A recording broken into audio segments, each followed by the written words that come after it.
سر دوسرا سوال یہاں پہ حضرت نے جو لیا ہے جی جی اور وہ پہلے کا جو ہے وہ دوسرا حصہ بن رہا ہے کرا گویم کہ وہ مرد تمام است، جی جی یعنی حضرت یہاں سے آگے یہ بتاتے ہیں کہ کامل کون ہے، صحیح. کامل مرد کون ہے، تو اس کی ذرا پہچان بتائیے سر. تب و تاب محبت را فنا نیست، علامہ فرماتے ہیں کہ محبت کی تب و تاب کی فنا نہیں ہے.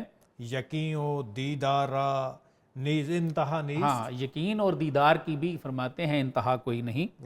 کمال زندگی دیدار ذات است. یہ ہے جواب. فرماتے ہیں کمال زندگی، زندگی کا کمال دیدار ذات ہے، اللہ کو دیکھنا ہے سر. طریقش دستن از بندے جہات است. اور اس کا طریقہ فرماتے ہیں یہ ہے کہ اس کائنات کی کوئی چیز تجھے اپنی طرف نہ کھینچے. چنا بازات حق خلوت گزینی، اور پھر کیسے رہو تم کہ اللہ تعالیٰ کے ساتھ ایسی خلوت کرو ترا او بیند و اورا تو بینی. کہ وہ تمہیں دیکھے اور تم اس کو دیکھو. اللہ. یہ ہے کمال زندگی سر. اور منور شو ز نور میں یرانی.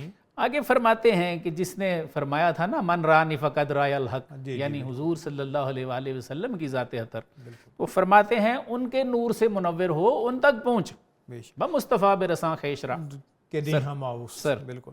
مجا برہم مزن تو خود نمائی. ہاں، فرماتے ہیں میاں برہم مزن، اپنی جو پلکیں ہیں وہ بھی نہ جھپکنا ورنہ تو خود بھی نہیں رہے گا سر. بخود محکم گزر اندر حضور. اور ان کے حضور محکم ہو مشو ناپید اندر بحر نورش. لیکن اس نور میں تم نے ناپید نہیں ہونا سر.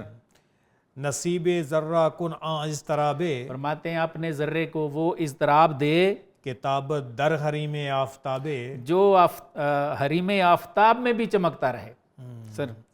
اب یہاں پہ یہ بات بڑی قابل غور ہے پروفیسر. سر. حریم آفتاب میں بھی چمکتا رہے. ویسے تو ہم روشنی کا مرکز آفتاب کو کہتے ہیں، جدید سائنس بھی اور سارے لوگ نظروں سے بھی دیکھتے ہیں، لیکن یہ ایک ایسی روشنی ہے کہ حریم آفتاب میں بالکل بالکل اس پہ استشہاد حضرت موسیٰ کا وہ ید بیضا بھی ہے جی. ایسے کہ آپ نکالتے تھے تو یہ آسمان دنیا کے اوپر جو سورج نظر آتا ہے یہ بھی ماند پڑ جاتا تھا.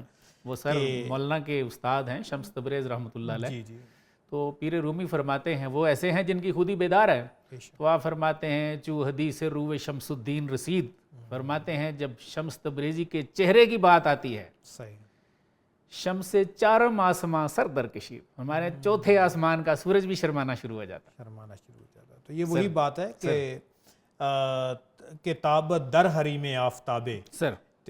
چنا در جلوے گاہے یار میسو. فرماتے ہیں یار کی جلوہ گاہ میں ایسا جل ایاں خدرا نہاں اورا برافروز. کہ ایاں تو خود ہو لیکن نہاں وہ جلوہ فگن ہو.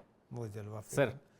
کسے کے دید عالم را امام است. فرماتے ہیں جس نے اس کو دیکھ لیا نا، ذات کو جس نے دیکھ لیا، جیسے اوپر فرماتے ہیں کمال زندگی دیدار ذات است، تو فرماتے ہیں جس نے ذات کو اپنے مراقبے میں دیکھ لیا، کیونکہ ظاہری آنکھوں سے تو کوئی نہیں دیکھ سکتا، بالکل ایسے. فرماتے ہیں وہ سب کا امام ہے. مانو تو نا تمامیم او تمام است. فرماتے ہیں میں اور تو نامکمل ہیں، وہ ہے مرد کامل مرد کامل جو اپنے مراقبے میں بالکل ذات کا دیدار کرتا ہے. یہ اصل میں آپ کے سوال کا جواب ہے پروفیسر سر. کہ مرد تمام، مرد کامل کون مرد ہے؟ کامل کون ہے؟ مرد کامل وہی ہے جسے حضوری حاصل ہے. جسے حضوری حاصل ہو جائے. اللہ اکبر. وہ حضوری حاصل ہو جائے.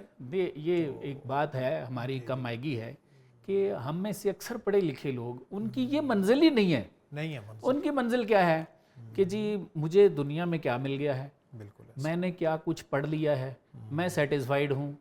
میٹیریلسٹک اپروچ ہے نا، یعنی بالکل وہ ستی سا جو پہلا سٹیپ ہوتا ہے نا، وہ چیز ابھی وہ بھی نہیں اٹھایا. اس کے روف ابجد سے بھی ناواقف. بالکل ایسے. تو اصل منزل تو حضرت علامہ فرما رہے ہیں کمال زندگی دیدار ذات است. دیدار ذات است. ذات کو نہیں دیکھا تو نے کیا کیا یہاں پہ. بالکل. اور وہ کس سے ہے؟ وہ خود ہی سے ہے سر. اگر اورا نہ یابی در طلب خیز. آگے فرماتے ہیں کہ اگر وہ نہیں ملا تو پھر اس کی طلب میں اٹھ کھڑاؤ. اگر جابی بدامانش دراویز. اگر کوئی بیدار خودی والا مل گیا ہے تو پھر اس کے دامن سے پکا وابستہ ہو جا.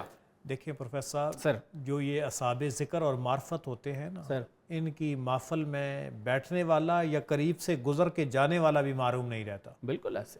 کیونکہ یہ وہ محفلیں ہوتی ہیں جہاں قرب خداوندی کے بڑے ایسے لمحات ہوتے ہیں کہ جہاں پہ ایک سالک جب سانس بھی لے رہا ہوتا ہے تو وہ سانسوں کی حدت بھی وہاں بیٹھے ہوئے لوگوں کے غم دوران کو پگھال رہی ہوتی ہے. بالکل ایسے.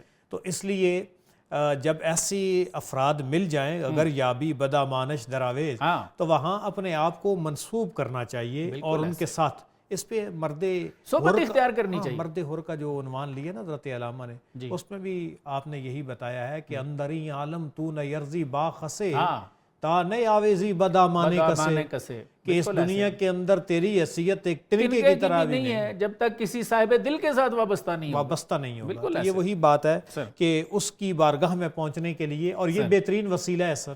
جی سر, یہ بہترین وسیلہ ہے. قرآن نے کہا ہے نا یا ایھا الذین آمنوا ابتغوا الیہ الوسیلہ کہ اے امنوا اتقوا اللہ وابتغوا الیہ الوسیلہ کہ اے مومنین ڈرو اللہ سے اور اللہ کی جانب وسیلہ تلاش کرو. اور یہ جو وسیلہ تلاش کرنا ہے یہی چیز ہے کہ جب عرفاء کی محفل میں آپ بیٹھے ہوں جہاں پہ اللہ تعالیٰ کی معرفت موجود ہوتی ہے تو اللہ تعالیٰ یہ بدن کے اور جسم کے دبیز پردوں کو چیر کر وہ اندر پڑا ہوا جو جوہر ہے اس کو بیداری اور آشنائی عطا فرما دیتا ہے. بالکل ایسے. سر اس کا جو اگلا ہے نا آپ فرما رہے ہیں وسیلہ تلاش کرو, تو اس سے آگے کچھ اور وسیلے ہیں وہ رانگ نمبرز ہیں آج کل کے. آپ بتا رہے ہیں کہ جن کو آپ سمجھ رہے ہیں کہ فقیہ ہو, شیخ ہو, ملا راہ مدح دست فرماتے ہیں بھئی فقیہ کو, شیخ کو, ملا کو اللہ کا واسطہ کبھی ہاتھ نہ دینا. سر اس کے بعد کہتے ہیں کہ مرو مانند دے ماہی غافل از شست. فرماتے ہیں انہوں نے تو کنڈیاں لگائی ہوئی ہیں, دکاندار ہیں, تو فرماتے ہیں ان کی کنڈی سے کبھی بھی غافل نہ ہونا. مرو مانند ماہی مچھلی کی طرح نکل جا ان سے, نکل جا. سر اس کے بعد کہتے ہیں بکار ملک و دین او مرد راہ سبحان اللہ. یہ اوپر جن کا ذکر کیا ہے کہ جس نے وہ ذات کو دیکھا ہے جس کے دامن سے وابستہ ہونا ہے. فرماتے ہیں بکار ملک و دین او مرد راہ است. ملک و دین کے راستے میں وہ راستے کا مرد ہے. بالکل کہ ماں کو ریم و او صاحب نگاہ اس لیے کہ ہم اندھے ہیں اور وہ صاحب نگاہ ہے. تو بھی اس کے ساتھ مل. علامہ نے آخر پہ وہ جو فرمایا ہے نا کہ شرارے جستہ گیر از درونم, کہ میرے اندر آگ کے انگارے جو ہیں یا شرارے جو ہیں وہ اچھل رہے ہیں. جستہ گیر از درونم کہ من مانند رومی گرم خونم, اس لیے کہ میں بھی اب رومی کی طرح گرم خون والا ہو گیا. وگرنہ آتش از تہذیب نو گیر, ورنہ میرے سے آگ نہیں لینی تو پھر آتش نو سے جو تہذیب ہے اس سے آگ لے. بیرون خود را بے افروز واندرو میر, باہر سے سجا رہے اندر سے مر جا, پھر اندر سے مر جا پھر. تو یہ وہ چیز ہے. وہ نظر کو خیرہ کرتی ہے چمک تازی بے حاضر کی, یہ سنائی جھوٹے نگوں کی رضا کاری ہے, بظاہر تو چمک ہے. اچھا یہ آگے مثال آفتاب صبح گاہے. ہاں فرماتے ہیں کہ یہ جو جس کو فرما رہے ہیں کہ وہ صاحب نگاہ ہے اور ہم اندھے ہیں, تو فرماتے ہیں صاحب نگاہ جو ہے وہ آفتاب صبح گاہے کی طرح ہے, صبح کے آفتاب کی طرح روشن ہے. صحیح جی. دہد از ہر بنے مویش نگاہے, اور اس کے ہر بال کے ہر بن سے اللہ تعالیٰ نے نگاہیں پیدا کی ہیں. وہ فیض رسان ہے. پورا وجود ہی اس کا ایک سراپے ہدایت بن جاتا ہے. تو فرماتے ہیں کہ اس کا جو نور ہے اس سے تو بھی وہ نور حاصل کر, جیسے حضرت علامہ فرما رہے ہیں کہ میرے سے لے لے, تو اگر نہیں لے گا تو پھر ایسے ہی رہے گا, اندھا ہی رہے گا. تو قرآن کی وہ آیت سر جو ہے کہ من کان فی ہذہ اعمی فہو فی الآخرۃ اعمی, سورہ حج کی, کہ جو اس جان میں اندھے ہیں وہ آگے بھی اندھے ہی رہیں گے.